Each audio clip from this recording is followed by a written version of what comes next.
is Tinashe. Welcome back to my channel. Thank you so much for joining me. Today we have a different type of video. We are going to be drinking some green tea. My poison of choice is Kericho Gold. I don't know whether you've seen this in the market. It's Kericho Gold and it is green tea and mint. I really love this tea. So this is a chit chat video and we are just going to take stock of 2020. Yeah, let's just take stock of 2020 and see and really look at this particular year and maybe lessons learned from it. So this is just going to be a candid chat, and then maybe you can give me your experiences in the comment section below. So I just wanted to just put a disclaimer out there that there are some children playing. Yeah, this is December, so they're playing with each other outside, so you're going to hear a bit of that noise in the background. But yeah, we have to keep it moving. So here we are, still making videos and children are playing in the background. Yeah, for starters, how are you? Like really, how are you? Are you okay? I hope you are doing well.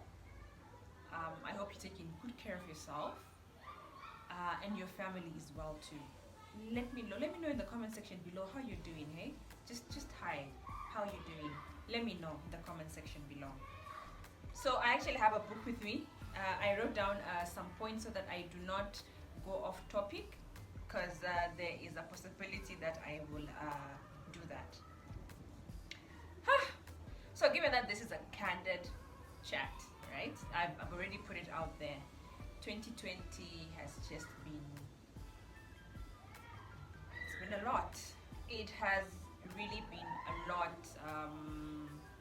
It has drawn out a lot in everyone, so much. It has expected so much from us, and it has taken so much from us as well. I think COVID has really stopped everyone in their tracks. We have really had to do a bit of just evaluation and just self-reflection, just some evaluation and self-reflection as to, you know, the importance of life. And yeah, nothing, at least from my generation, we've never had such a situation before, whereby everything stops and yeah, you stop with it. Sadly, some of us have had to deal with deaths in the family because of COVID.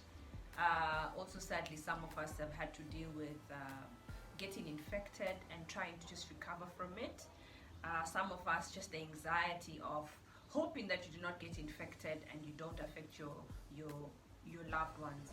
But I think one thing that this experience has made us be a bit aware of is the bit of you need to be your brother's keeper.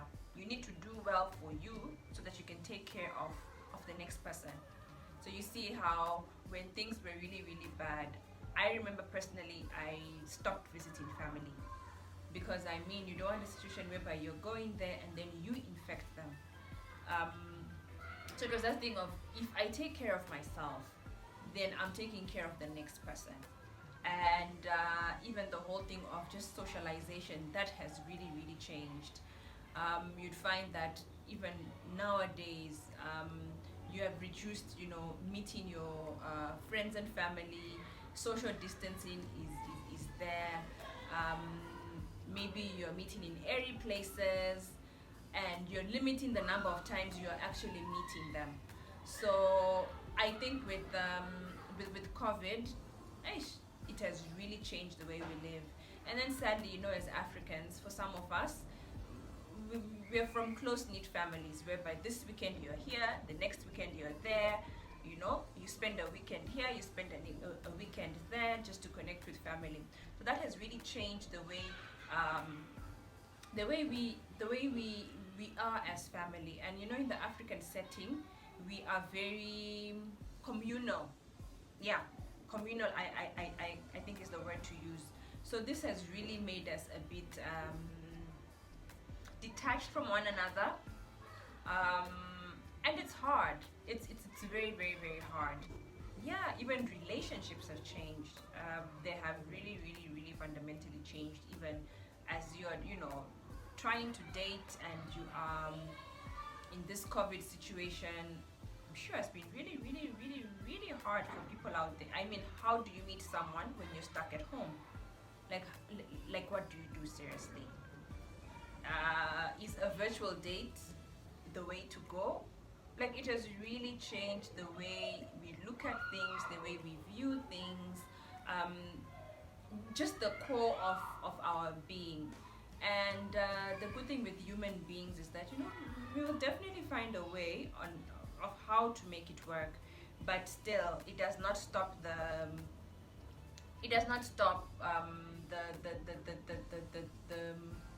negativity that this has brought on us. Yeah, let me know what you think. Let me know how your life has been affected by this COVID situation, and how you handle it. If it's dating, how are you going about it? Let me know, hey? Just let me know. I'm very, very curious with regards to that. I think as we speak more to 2020, there's something that really was so core to my soul, to my heart, so close to it. An emergency fund.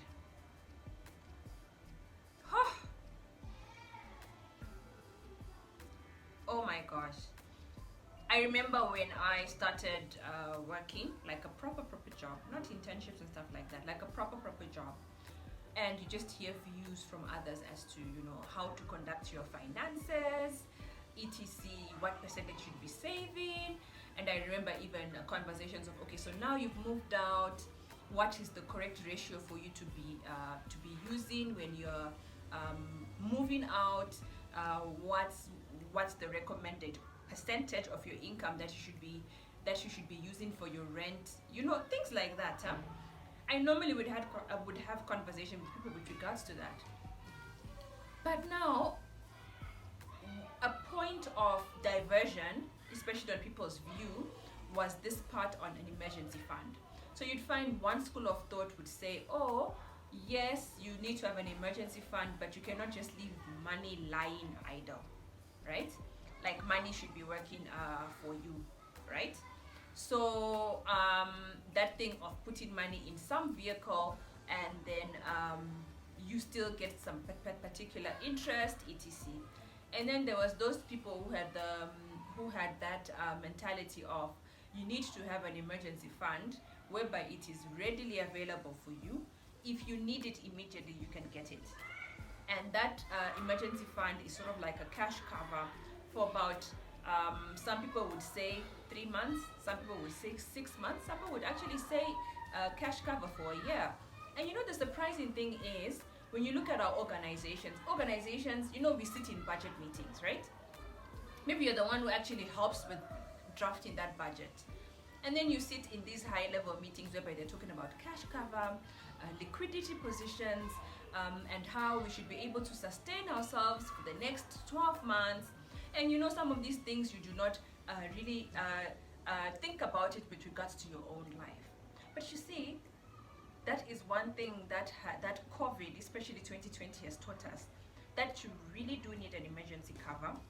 You need to have some cash cover, money that you can get if anything is to happen to you. Sadly, a couple of people have lost their jobs. So sad. Salaries have been cut. If you are in a job right now and you're still getting your full salary, you need to be very, very thankful and really, really humbled, because out there, life is really, really, really tough. So you can imagine what COVID has actually taught us. And in those meetings that we'd always sit and we would not really reflect on all those things in your own life. That has actually taught me that, Tinashe, you need to have an emergency cover. Money that you can get today. Like, if I need it today, right now, I need to, get that money. Not money whereby you need to ask someone, yeah, I need my money in 2-3 days. No, that is another separate vehicle altogether. But just an emergency fund whereby you're able to still take care of yourself just in case something is to happen. That's one of the major lessons that I learned this year, that you really, really do need a cash cover of sorts for yourself. And just money, yes, that sits idle. Let it sit idle, but it's going to take care of you just in case of something. But now I think that blend of, now you're thinking that, okay, so you need to have a cash cover, but how do I go about building this cash cover, given that maybe this is something that you did not know a while back? And I remember when I was having this conversation with someone, they were just like, you know what, the moment you realize something like this, you just start then and then.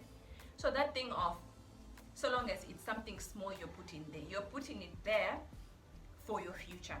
And don't even be very discouraged if it's something so small and you're wondering, surely from here, why am I putting, say, 100 shillings down? 100 shillings is like $1. Why am I putting 100 shillings down? But you see, that's how you build.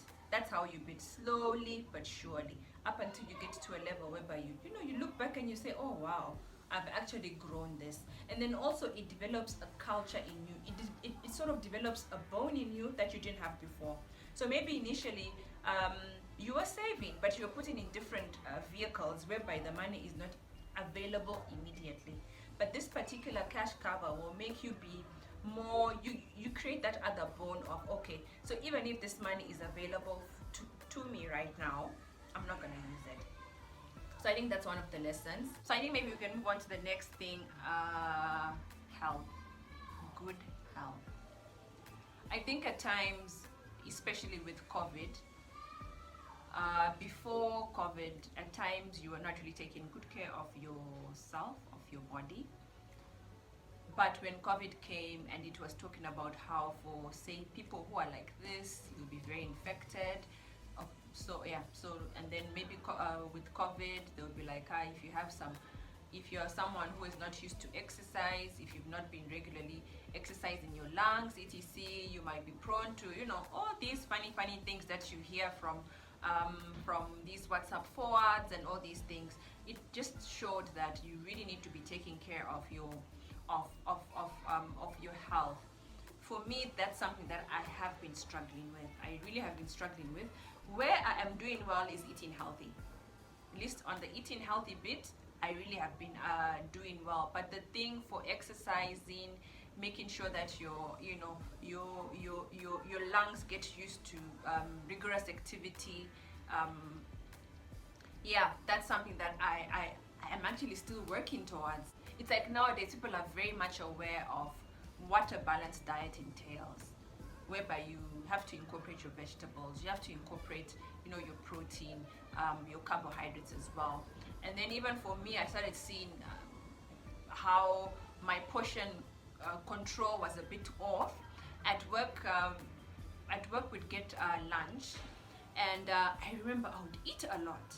And then when we started now working from home, you're the one who's preparing your own lunch, your portions, etc. I actually discovered that my stomach does not need too much food. In fact, the portions that I was getting from work were a bit too much. And maybe that's a function of you not moving around so much, because you're working from home. So at least, it has made me look keenly at, say, portion control. What exactly am I eating? And you actually see the effects of when you divert from that. Like, I might have a craving for chocolate. I have such a deep love for banana bread. If you're in Kenya, have you tasted the banana bread from Quickmart? That banana bread is it's amazing. Those are my vices. The banana bread, and then also chocolate. There's this Aero chocolate I really love, and when I have it, I eat it. So already now with that, given that you're a bit more keen with regards to things that are happening to you, when I eat it, I can actually see the effects on my skin. I'll actually see maybe some pimples are forming, or you find that your skin starts exuding things that it has never exuded before, and you already know that whatever it is that I've eaten is not healthy. So I think with this COVID, during 2020, I have learned portion control. I have learned that yes, I might have cravings, but they do affect me, so I need to also limit on them. and then also just, the balanced diet, and how I need to at least do some activity that should make my heart race a bit faster. So I actually discovered my love for hiking. I actually did a video. I went for my first hike, and I actually documented that, and I loved it. I really, really loved it, because I mean, that's a combination of, you're viewing a scenery, you are going through highs and you're going through lows. Adrenaline is really at 1,000. Like, I really, really loved it. Yeah, so I think this year has been also has had some aspects of self-discovery, things that you like and things that you do not like. Yeah, so I think that goes on to good health. And then the thing on the other bit that I can speak to is just self-care. Given all these things that we've been going through, a lot of anxiety, a lot of sadness, especially when you see the numbers of COVID cases going up, when you see how your family is affected by this, when at times you're feeling so detached from your family, and you just want a situation whereby you don't feel as lonely. I think one of the things that I rediscovered was self-care. And self-care might be defined differently from everyone. People have different ways of self-care, but I think for me, I think for me it was just taking better care of my skin. There's a time where I was going through a bit of acne and stuff, so I think this 2020 I learned how to take better care of my skin, when to exfoliate, when to, sunscreen is important even when you're indoors. So for me, self-care was just making sure that I take better care of my my skin. I do well with also regards to my hair. When I just feel like I need a bit of pampering, for me that would be the things that I do. And then I also make sure that I eat well. So I think 2020 has helped me just redefine what self-care means for me. And even just the simple things like putting nail polish on your feet, just those small pleasures in life. Like 2020 has really taught me to just stop, look around, and make sure that you are okay, so that you are okay for the people who are around you. Yeah, so that's self-care. Oh my gosh, there's one thing that I forgot. There is one thing that I really, really forgot, is that just still feeling beautiful in your own skin. I remember there was a time, like you're going to work, you put on makeup, like you feel like if you do not have any makeup, you're feeling like there's something missing, or I'm not pretty enough, I'm not beautiful enough. But what this has actually helped 2020 has made me feel okay in my own skin. Like, I am still beautiful, I am still worthy, I'm still loved the way I am. So yeah, you'd find even in my videos, I'm very comfortable to come out the way I am in the house. If I want to put on lipstick, well and good. If I want to put on makeup, great. If I don't want, yay as well, So I think 2020 has just made me learn to be comfortable in my own skin, and not to feel anything negative with regards to my appearance. Then the other bit was being self-sufficient. Oh my gosh, 2020 has taught me to be very self-sufficient. And I've seen my hair videos. Normally, under normal circumstances, I would just go to the salon and then they'll do my hair for me. Prior, I knew how to do my hair, but time and stuff like that, you begin to say go to the salon and stuff. But given COVID, we've all had to just stop and reevaluate what we are doing. So COVID has made me just get that passion of doing my own hair. Like, I do my own treatments. I make sure that I take care of my hair weekly, um, moisturizing and sealing, all those things. Like, it has made me just be self-sufficient when it comes to a number of things, especially now when you're in lockdown. You can't go anywhere, so if you cannot do some of these small things by yourself, then there might be a bit of a problem. I know for men, some men have actually started cutting their own hair in their own houses. So just making sure that you're still groomed well, even if, say, no one is seeing you, you're just in your own home. Like for me, that has actually helped me to just do more. And also the whole bit, I even started having a herb garden on my balcony, though that did not go so well. It did not go so well at all, but at least there was something that it was just doing for me, given that you need some positivity in your life, especially for 2020. 2020 has been one of those years. It really has been one of those years. Then I think the other bit is just developing hobbies. When I was younger, some of the things you learn, some of the skills you learn when you're young, you really do not know where you're going to use them. I remember during the holidays, my mother would make sure that we are all occupied. So you'll be doing, say for example, it's knitting, it's sewing, it's, I don't know, like, you'll just be occupied. She'll make sure that whatever it is that you need to do, the crafts that you need, they're always in the house for you to always be occupied during the weekend. During the holiday. So for me, what I actually learned was that it's actually very therapeutic. I find baking therapeutic, and even this 2020, I rekindled my love for just knitting. Look at what I knitted.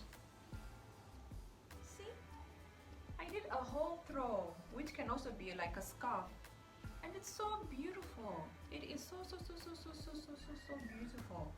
So I think hobbies, as you get older and you're working and you're with the rat race is there, you'd find that they take a back seat. But these are some of the things that help you just reposition yourself. They help you breathe, for lack of a better for lack of a better word, to just breathe, stop, smell the coffee, and breathe. So such things have actually helped me to breathe, to just breathe. When you're anxious, I remember I'll just sit down, I'll even sit on the floor, just knit. I actually knitted also a scarf. I did some DIY projects. I think you saw me, for those who have been watching my videos, you saw me painting my table, things like that. They just make you breathe and calm down. In the comment section below, let me know what you guys have learned. I've really tried to make this video as positive as possible. There's so much negativity going around. So my intention was to just make this video as positive as possible. So in the comment section, let me know below what you guys have been experiencing. Are you guys okay? How has your 2020 been? What are you looking forward to for 2021? Thank you guys so much for watching. I really do appreciate your time. Let 2021 begin. Thank you. Bye.